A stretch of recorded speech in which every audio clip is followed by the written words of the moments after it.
করব করলা ভাজি। আর এখানে কিন্তু রসুন আর পেঁয়াজ বসা দিলাম। রসুন আর পেঁয়াজ কিন্তু লাল লাল হয়ে এসেছে।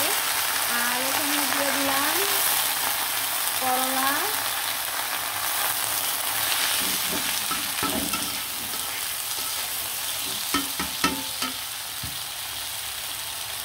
করলাগুলো কিন্তু আমি গোল গোল করে কেটে নিলাম, কেটে ভালো করে ধুয়ে নিলাম।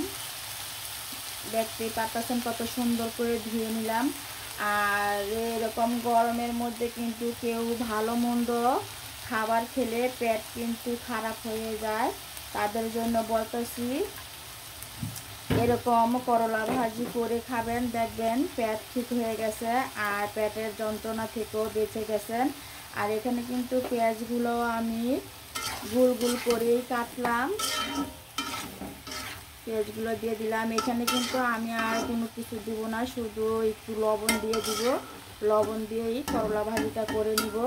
এটা বললামই তো, যাদের একটু বয়স হয়ে গেলে ভালো মন্দ খেলে যাদের পেট খারাপ হয়ে যায়, নরম হয়ে যায়, তারা কিন্তু অন্য কিছু খেতে পারে না আর একটু সমস্যায় পড়ে যান, তাদের জন্য বলছি এরকম করে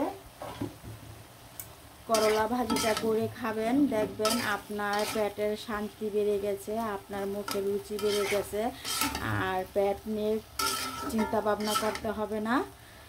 আপনার সমস্যাগুলো কিন্তু একদম সলভ হয়ে যাবে এরকম করলা ভাজি খেলে। আর করলা ভাজি খেতে পারলে কিন্তু এমনিতেই অনেক উপকার।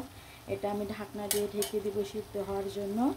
আর দেখতেই পারতেছেন করলা ভাজিটা কিন্তু দেখতে অনেক অনেক সুন্দর হয়েছে।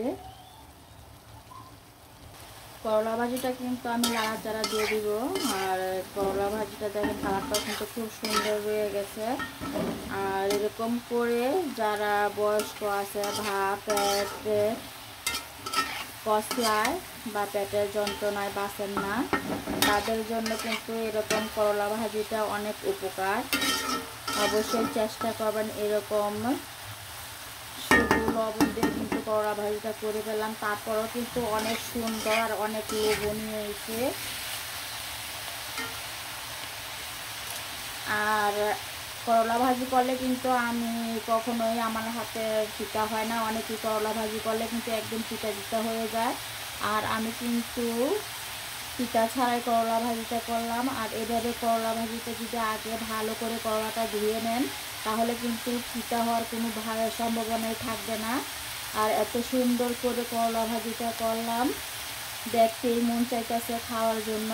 আর যাদের সমস্যা, মানে এখানে কিন্তু কোনো হলুদ মরিচ ব্যবহার করি না, শুধু একটু লবণ দিলাম আর পেঁয়াজ আর করলা দিয়ে কিন্তু আমি করলা ভাজিটা করে নিলাম। অসাধারণ হয়েছে করলা ভাজিটা, দেখতেই পাচ্ছেন কালারগুলো কত সুন্দর হয়ে গেছে আর পেঁয়াজগুলো আস্তে আস্তে হয়ে গেছে। আর এরকম গরম ভাতের সাথে করলা ভাজি রান্না করে খাবেন, অবশ্যই ভালো লাগবে আর পেটের যন্ত্রণা থেকেও বেঁচে যাবেন। সবাই ভালো থাকেন, সুস্থ থাকেন, সবসময় হাসি খুশি থাকেন। আল্লাহ হাফেজ।